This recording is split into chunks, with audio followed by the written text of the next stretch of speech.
Besar dari sini, dan video ini saya akan mereview One Piece untuk chapter terbaru, yaitu di chapter 1030.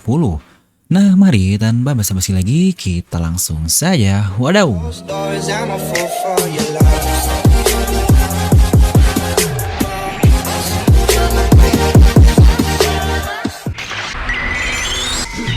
Nah, seperti biasa, sebelum lanjut video ini jangan lupa untuk subscribe dan juga nyalakan bel notifikasinya ya. Karena kalian tidak akan tertinggal informasi menarik seputar One Piece hanya di channel Devil Nomi. Saya pastikan sebelum kalian komen apapun, kalian menonton video sampai habis, jadi tidak ada informasi yang miss dan juga yang setengah-setengah. Dan sebelum itu, jangan lupa juga untuk di follow akun Instagram khusus merchandise channel Devil Nomi ini ya, di dnm.merch. Lagi mau ada kejutan menarik nih di akun Instagramnya, jadi pastikan untuk akunnya di follow up terus ya, yohoho. Oke, kali ini kita akan mereview untuk One Piece chapter terbaru, yaitu di chapter 1030. Dengan judul chapter Echoes the Impermanence of All Things. Nah ini nih sebenarnya ada hal menarik yang kita bisa bahas dari satu judul chapter yang sangat puitis ini. Yang biasalah Oda pasti mengambilnya dari literasinya yang sangat luas itu. Tapi nanti di tengah saja ya sekalian ketika momen dari judul ini lewat juga. Nah untuk chapter kali ini masih dimulai dengan cover request di mana terlihat Brook yang berhati-hati untuk melangkah. Itu pun setelah melihat adanya segerombolan semut di bawahnya itu. Wah, Brook dan semut ini mengingatkan kita ke arc di Whole Cake Island ya, ketika masih ada Pedro. Oke, di mana di chapter ini dimulai di sebuah ruangan di kastil yang sepertinya tempat para Numbers berada. Di situ kita melihat X-Drake dan Apo yang sedang berbicara secara rahasia di ruangan tersebut. Yang pas lah ya, chapter lalu ini berakhir di Supernova dan sekarang langsung melanjutkan Supernova juga. Apo di sini berkata jika Drake adalah seorang mata-mata angkatan laut, tapi dia bilang itu bukanlah masalah. Yang memang benar, X-Drake ini anggota SWORD yang notabene sebagai mata-mata angkatan laut kan. Tapi yang menjadi masalah adalah apakah X-Drake sangat ingin membunuh Kaido atau tidak. Di sini apapun bertanya seperti itu karena dia menawarkan untuk bergabung bersamanya dan mendapatkan semuanya untuk mereka saja, itu pun jika perang ini selesai. Tidak peduli siapakah yang menang, apakah pihak aliansi atau pihak Kaido. Emang ya kalau udah jiwa mata-mata ini sudah mendarah daging tubuhnya ya pasti bakal nyari alternatif terus. Apo dia mata-mata dari aliansi Kid dan Hawkins padahal sebelumnya dia adalah anak buah dari Kaido. Dan juga X-Drake yang anak buah Kaido padahal dia mata-mata angkatan laut juga. Tetap ada nih sisi lain dari mereka yang menginginkan hal untuk mengkhianati pihak di mana mereka berdiri sebenarnya. Waduh, pusing gak tuh? Kita pun lihat di double page ini terdapat numbers yang lain. Inbi, Fuga, dan Zangi. Itu adalah numbers untuk 1, 2, dan 3 lah. Yang seharusnya numbers ini sepertinya ada 10 ya. Tapi kalau ada nomor 1 berarti udah bukan kayak kartu dong. Kan di kartu harusnya nomor 1 itu diganti dengan as ya. Atau jangan-jangan dia adalah asnya. Waduh. Karena ketiga numbers ini terlihat jauh lebih keren dan lebih kuat lah dibandingkan numbers-numbers sebelumnya yang sudah kita lihat. Bahkan yang ini jauh lebih mirip dengan Rush Hours yang sebenarnya. Sejujurnya, Oda langsung menunjukkan ketiga numbers ini karena mungkin sayang kali ya Oda bikin konsep numbers tapi belum semua yang dimunculkannya. Di sini, X-Drake pun berkata, kau pikir aku bisa mempercayaimu? Dan Apo pun menjawab, kita berdua tidak ada yang bisa dipercaya, tapi saya hanya menawarkan ini karena kita bisa mendapatkan keuntungan dari hal itu. Ya seperti yang tadi saya bilang lah, keduanya adalah seorang spy atau mata-mata di masing-masingnya. Entah apa yang nantinya akan terjadi, sejujurnya menurut saya kurang puas aja gitu kalau Apo belum dihajar dan X-Drake pun sebagai seorang supernova belum Oda berikan peran yang cukup mumpuni lah. Tapi jika dilihat dari ruangannya, ini adalah ruangan para numbers. Yang notabene numbers ini berada di bawah Apo, wah ini sih bisa jadi jebakan untuk X-Drake.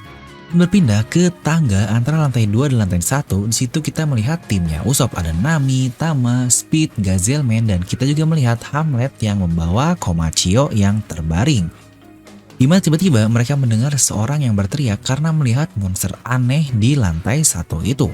Usopp dan Nami kaget dan sudah bersiap untuk berperang, tapi ternyata yang kita lihat adalah bagian bawah dari tubuh Kinemon yang sedang berlari lah sambil berkata meminta tolong.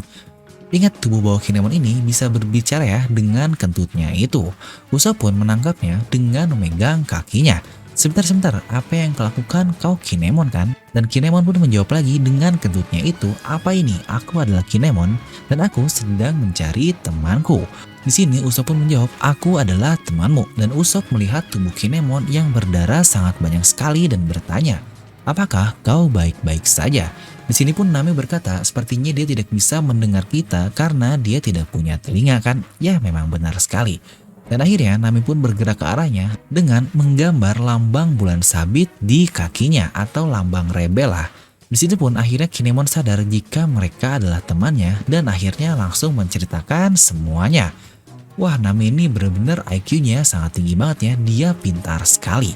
Setelah mendengar cerita itu, Usopp memutuskan untuk menolong Kinemon dengan menaiki Hamlet si Smile jerapah itu dan menempelkan tubuh Kinemon ke badan Hamlet tersebut.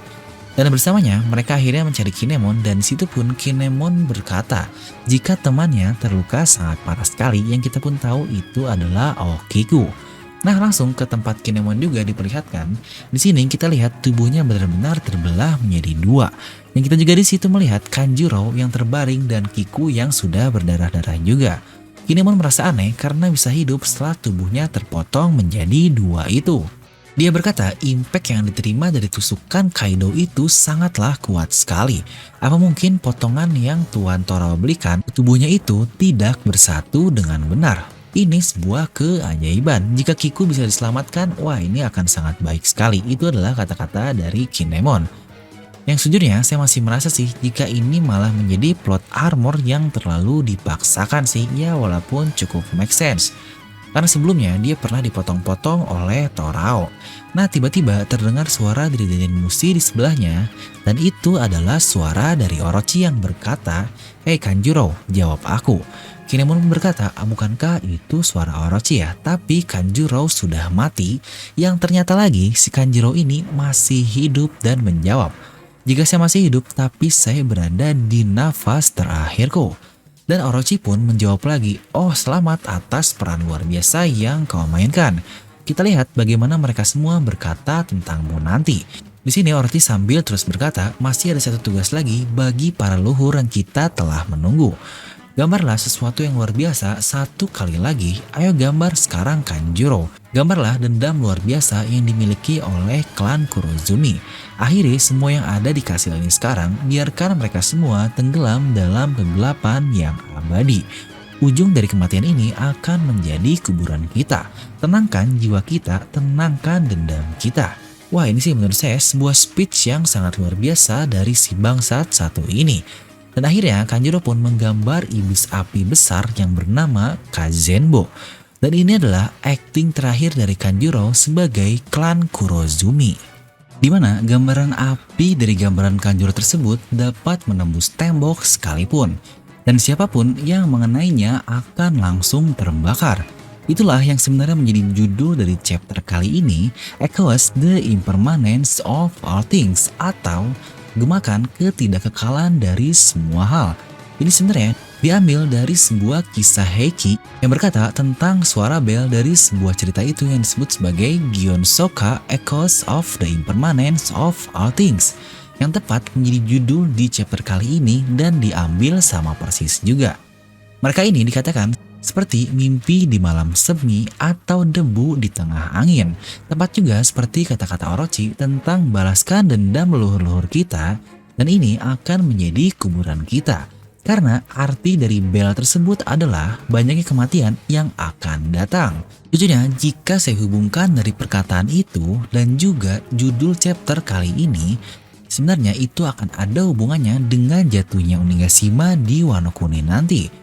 Yang akhirnya dendam dari Kurozumi akan terbalas dengan banyaknya kematian di pihak Wano Kuni yang dulu rakyat Wano ini memojokkan klan Kurozumi. Yang sejujurnya, wah ini sih semakin nyambung banget puitis yang Oda bangun. Dan di saat Orochi berkata seperti itu dan api iblis pun mulai bergerak diperlihatkan keadaan di seluruh Onigashima ini. Momonosuke masih mencoba sedikit-sedikit untuk membuat awan api tersebut, di mana ibu kota pun masih menjalankan festival secara normal alias tidak tahu apa yang akan terjadi. Robin dan Brooke pun masih bersama Ming untuk melawan pihak Kaido lah. Marco pun di sini terlihat bertarung kembali yang diperlihatkan juga Kawamatsu dan Izo. Tapi lagi-lagi Denjiro nggak diliatin. Wah, ini sih sangat misterius banget. Apa yang kira-kira akan dilakukan oleh Denjiro ini?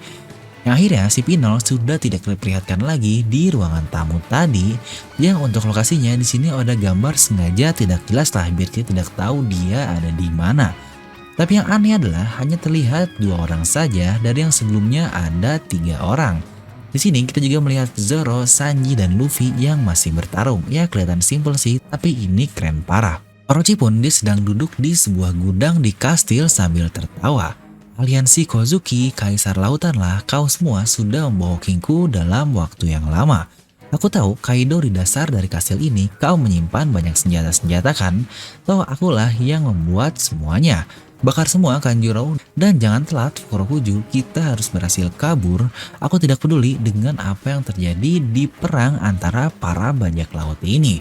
Yang ternyata tujuan dari Orochi ini sama persis seperti tujuan dari Yamato yang dia inginkan, di mana dia ingin mencoba menghancurkan semua bahan mesiu yang ada di Onigashima ini yang terletak di paling dasarnya itu. Lagi-lagi seperti yang saya bilang, time limit dalam time limit. Time limit awal adalah Onigashima akan jatuh dan sekarang dibuat time limit lagi sebelum api Kanjuro sampai ke tempat mesiu itu, ataukah Yamato yang akan sampai duluan. Yang tiba-tiba di sini Yamato melihat ada pintu kastil yang hancur dan ternyata itu adalah Big Mom menggunakan ikokunya yang terlihat Kid terhempas juga dari serangan tersebut. Robot metalnya terlihat rusak oleh Big Mom di sini, dan Big Mom pun siap untuk menghabisi Kid yang pada saat itu langsung terlihat sedikit flashback nih antara Kid dan Torao sebelumnya. Kid bertanya, "Hai Torao, apa kemampuanmu sudah bangkit atau awakening?" Di sini, Clow menjawab, "Saya belum terbiasa menggunakannya, tapi saya akan menggunakannya di case hidup atau mati. Karena kemampuan itu mengonsumsi banyak sekali energi yang dibutuhkan. Saya akan menggunakannya sebagai cara terakhirku." Dan di sini pun Kid menjawab, "Ya, sama denganku. Tapi kita tidak bisa mengalahkannya jika bertarung secara normal. Kita harus menggunakan kemampuan penuh kita untuk menyerang Big Mom." Dan kembali ke waktu saat ini lagi, ketika Big Mom sibuk menyerang Kid, di sini Torao siap menggunakan jurus barunya yang bernama K-Room atau ada K-nya lah dari room biasa. Dan dilanjutkan dengan anestesi. Ya ini sudah cocok lah dengan dokter banget. Dimana K-Room ini dia menciptakan versi kecil dari roomnya yang dilapisi ke pedangnya itu. Dimana ternyata lapisan dari K-Room ini seperti masuk ke dalam tubuh musuh yaitu ke tubuh Big Mom. Jadi intinya dikatakan K-Room ini dia bisa menciptakan gelombang di dalam tubuh dari musuhnya. Makanya dia melapisinya di pedangnya dan hanya sebagian pedangnya saja yang dilapisi itulah yang berada di dalam tubuh Big Mom. Dan akhirnya keluarlah jurusnya yang bernama Shockwave.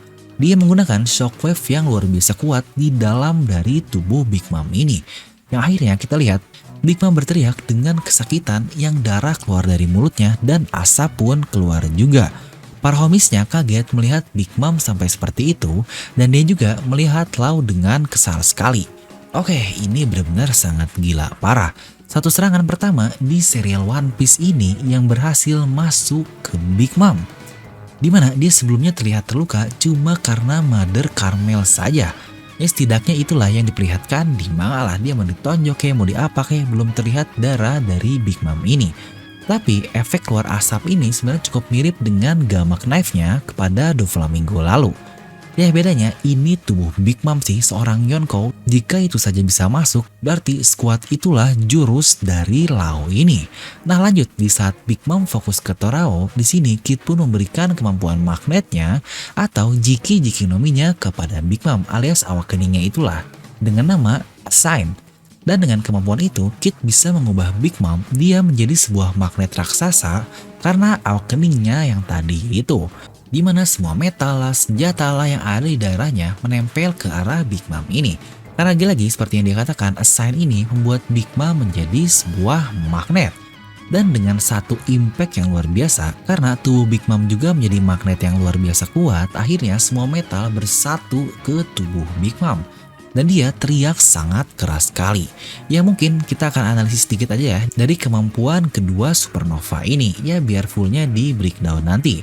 Sebenarnya banyak juga sih yang gak setuju dengan kok Torao tiba-tiba bisa awakening kemampuannya sih. Yang sejujurnya menurut saya itu sangat masuk akal sekali. Toh Luffy saja dia bisa mengupgrade kemampuan hakinya hanya dalam 2 minggu latihan. Masa karakter yang dibikin paralel dengan Senchou kita kemampuannya gitu-gitu aja sih, stagnan aja sih. Itu malah tidak make sense banget. Makanya Oda pun melihatkan perkembangan itu kepada Torao.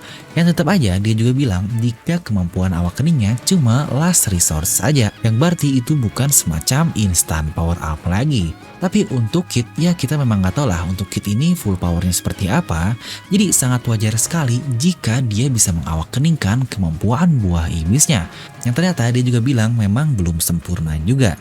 Yang berarti untuk Katakuri dan Doflamingo penguasaan buah iblis mereka jelas di atas semua orang ini ya. Karena mereka sudah bisa mengontrol awakeningnya dengan sangat baik sekali. Tapi dari sini, Kid dan Torao sudah dapat kita katakan dia ada di atas Luffy dari sisi penguasaan buah iblisnya. Karena mereka sudah dapat mengawakeningkan buah iblisnya itu. Tapi satu hal yang penting yang kita tahu dari sini adalah memang seperti yang sudah diprediksikan bahwa awakening dari tiap buah iblis itu sangatlah unik. Atau mungkin berbeda-beda lah. Dimana sebelumnya kita tahu bentuk awakening dari Paramecia tipe Krit saja, yaitu Ito-Ito dan Mochi-Mochi Nomi yang dapat mengubah sekitarnya menjadi medium yang mereka miliki itu. Sekarang untuk Kid ini adalah tipe Manipulate dan dia bisa memanipulasi magnet untuk orang lain menjadi seperti yang diberikan kepada Big Mom. Tapi untuk Torao juga dia sepertinya tipe Crit yang menurut saya bentukan awakeningnya cukup berbeda ya dengan Doflamingo. Ya untuk ini akan saya bahas lengkap di breakdown nanti ya. Oke, jadi itulah untuk review kali ini, dimana yang terpenting dari yang terpenting adalah minggu depan tidaklah libur dan akan diisi oleh Color Split. Ya overall ini chapter yang lumayan, walaupun Apo dan Hawkins nggak jadi tarung lah, Kinemon Kanjuro yang masih hidup lah, tapi ditutup dengan duo Torao dan Kid yang mengawakeningkan buah iblisnya plus kata-kata epic dari Orochi, jadi akan saya beri nilai 8,9 dari skala 10. Nah jadi itulah untuk video kali ini, kalian bisa langsung tuliskan pendapat kalian di kolom komentar di bawah. Dan seperti biasa, semoga kalian terhibur dengan video ini. Like aja kalau kalian suka, dislike aja kalau nggak suka, jangan lupa untuk subscribe dan juga share video teman kalian. Gue Devil pamit and I'll see you guys next time.